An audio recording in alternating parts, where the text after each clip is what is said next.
When you think about World War II, you probably picture massive armies, tons of steel, and overwhelming firepower. And you're not wrong, but underneath all that noise, another war was being fought, a secret war.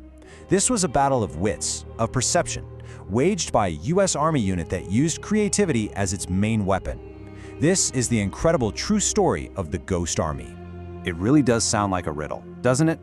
But for the German army in the final year of the war, this was a very, very real problem.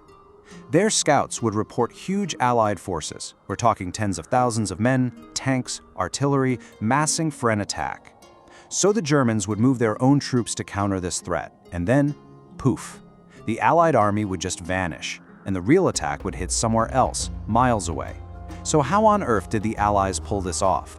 Well, the answer is just as wild as it sounds. They did it with an army whose heaviest weapon was literally an air pump. Their ammunition was sound waves, and their soldiers were basically actors. This is how a traveling roadshow of illusion, complete with inflatable props and a cast of talented performers, bluffed its way across Europe and saved thousands of lives. Now, to build a phantom army, you can't just recruit typical soldiers. You need a totally different kind of person. You need people who understand that a battlefield isn't just a place, it's a state of mind. You need masters of illusion, people who could stage a convincing show under the most intense pressure imaginable.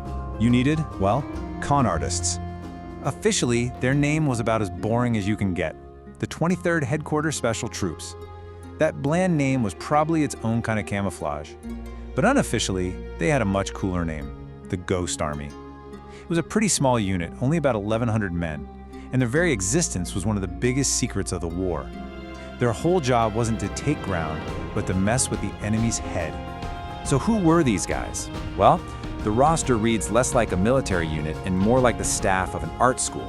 The Army actually went out and recruited from art schools, from Madison Avenue ad agencies, from Hollywood sound stages. I mean, they were hand-picking these creative types. And get this, among them were a young Bill Blass, who would later become a world-famous fashion designer, and Ellsworth Kelly, who'd become a legendary painter. These guys were about to use their artistic skills to pull off the ultimate deception. And their mission was, well, it was terrifyingly bold. They were basically a traveling theater company sent to the most dangerous parts of the front line. Their job was to pretend to be other, real fighting units, sometimes impersonating a force of 30,000 men. They were there to create phantom armies, to draw enemy artillery, and to hide what the real Allied forces were doing. They were, quite literally, human bait. Okay, so if you're gonna create a fake army, you can't exactly use real tanks and real guns. You need a whole different set of tools, an arsenal built out of rubber, sound waves, and scripted lies. This was war as theater, and these were their props. Their whole operation was a carefully coordinated three-part performance. First up, the visuals. They had artists and designers who would inflate this huge collection of rubber decoys, tanks, cannons, jeeps, you name it. Second was the sound.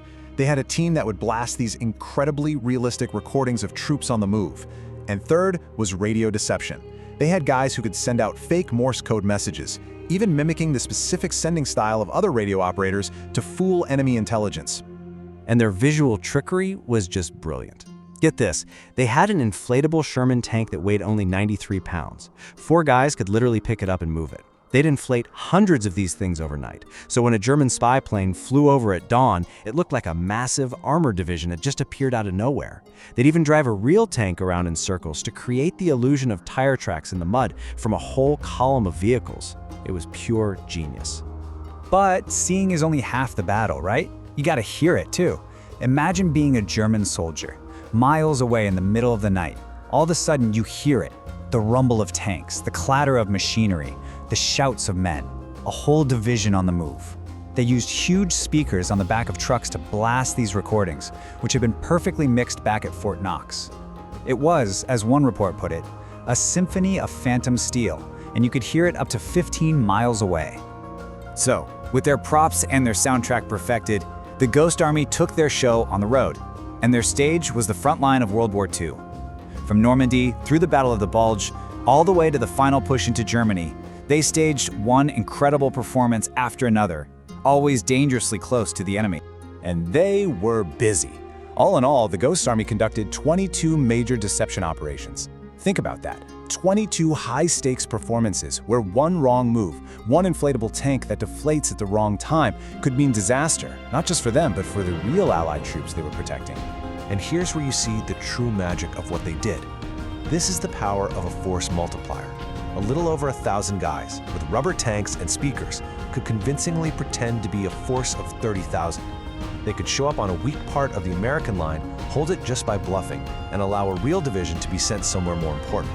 They didn't win battles themselves, they created the illusions that let other people win battles. Their absolute masterpiece, their grand finale, was a mission called Operation Viersen.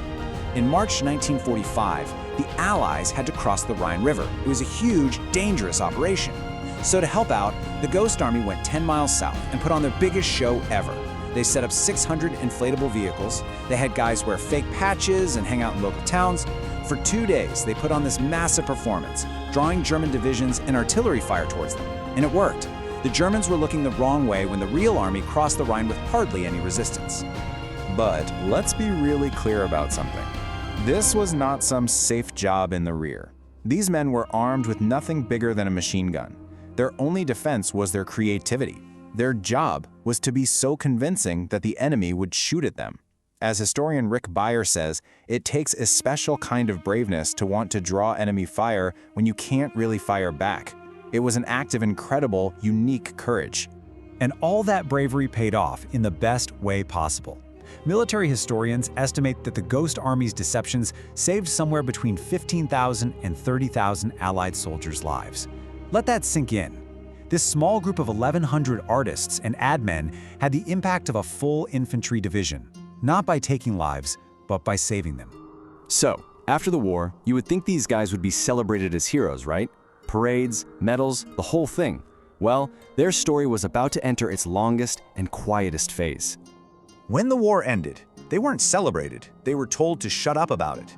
Their entire operation, all their tactics and tricks, were classified as top secret. The thinking was, hey, we might need to use these tricks again in the Cold War. So for decades, these men went back to their lives. They became famous artists and designers, but they couldn't tell anyone, not their wives, not their kids, what they really did in the war. This timeline really puts that long wait into perspective. For more than 50 years, their incredible story was locked away in secret files. It wasn't until 1996 that their mission was finally declassified. And it took all the way until 2022 for the unit to finally get one of the country's highest honors, the Congressional Gold Medal. For most of them, that recognition came way too late. So why is this quirky story so important?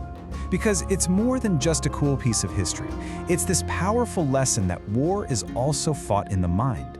The Ghost Army proved that creativity isn't just for art galleries, it can be a weapon.